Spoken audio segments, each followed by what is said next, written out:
avui els hi puc anunciar que l'any 2016 tindrem una renda social per a aquelles persones que no tenen res, i crec que és la primera obligació que té un govern d'esquerres com el nostre, pensar en aquells que difícilment tenen una situació de vida digna, i que en el 2015 ja tirarem endavant un pla de lloguer social d'habitatge també per a aquelles persones que més dificultats tenen per poder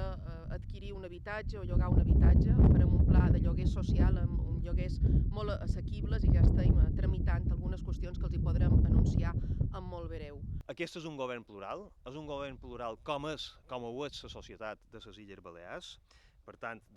com deia, davant el govern monocolor, davant un govern monotemàtic, autoritari, nosaltres posam aquesta riquesa d'aquesta pluralitat, que creiem que s'ha de posar en valor i ho hem de veure com un element també positiu, aquesta pluralitat que implica que